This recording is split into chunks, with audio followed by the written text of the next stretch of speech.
We should have made a lot more improvements on the types of people that we attract and encourage to participate in STEM fields.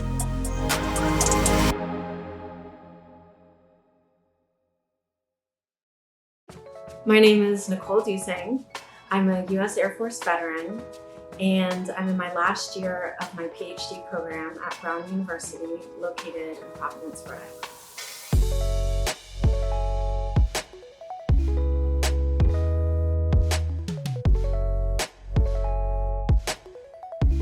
I remember when we first moved to Europe. So the first place that we moved was to Scotland.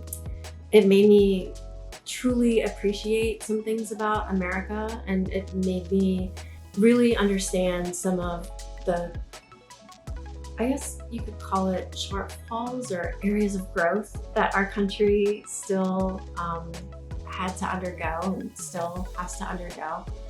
When I first came back to the US, I went to University of Maryland, and my parents were still in Norway at the time. And it was a really tough transition. It was very different than how I had grown up. This reintroduction to American culture just felt very cliquish to me. So that was kind of tough, and just trying to fit in was kind of tough. I dressed different than everyone.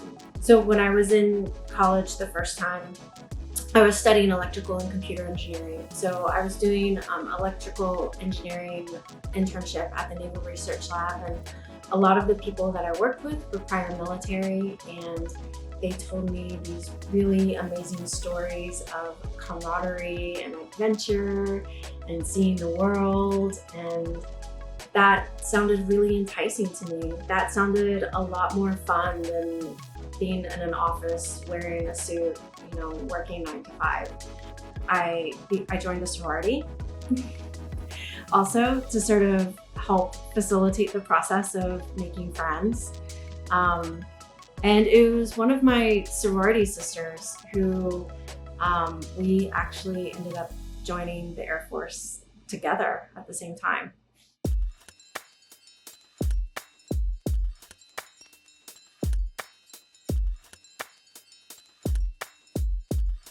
I went on my first deployment to Afghanistan at the end of 2009. I had a lot of colleagues and friends who suffered traumatic brain injuries, PTSD, spinal cord injuries that resulted in tetraplegia and paraplegia.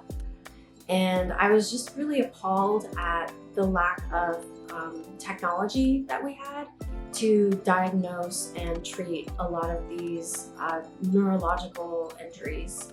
I think that's what really influenced me into my current research path right now. And so now I'm working on developing a rehabilitative brain-computer interface for upper extremity function, to restore upper extremity function in patients with stroke. And it's a collaborative effort between Brown University, Massachusetts General Hospital, located in Boston, Massachusetts, and also the Providence VA Medical Center.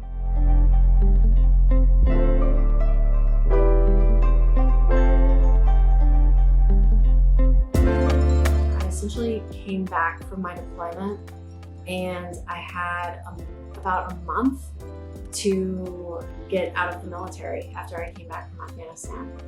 And during that time frame, I didn't really have a lot of time to think about, what my next steps were, and to plan for applying to schools and stuff like that. I was in the military for 11 years. So it had been 11 years of technology that had changed throughout that time span. So I didn't really know what state of the art was anymore. I knew I wanted to do something to help people. I knew I wanted to do something to help people who might have suffered some sort of central nervous system damage or peripheral nervous system damage, but I didn't know what the state of the art was. So I needed to do a lot of research on what that was. And I found out about this one consortium, this research consortium, BrainGate, that Brown University is a part of. And they specialize mostly in assistive brain-computer interfaces using intracortical microelectrode arrays. And that sounded like complete, science fiction, but it was real. They were doing these clinical trials. And so I knew I wanted to go to Brown, and Brown was the only school I applied to. I remember just being so nervous, and I remember coming home after taking the GRE and crying because I didn't get a perfect score. And I was just thinking, oh my gosh, why would they take me? All of the stars aligned. Somehow I got in, and they decided to give me a chance, and I'm so grateful to it. It's been an amazing experience.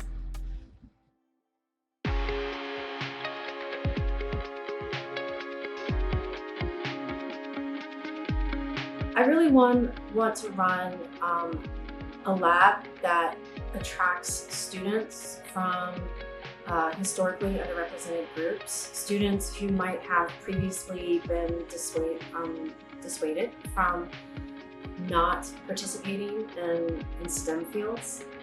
I think that we still aren't doing enough as a career field and as a country to encourage that. We should have made a lot more improvements on the types of people that we attract and encourage to participate in STEM fields.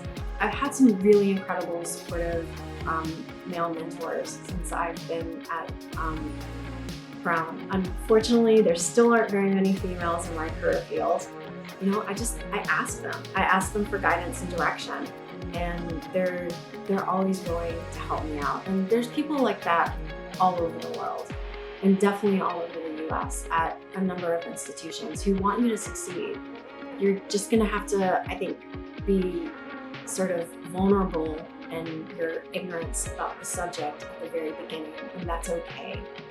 It's okay.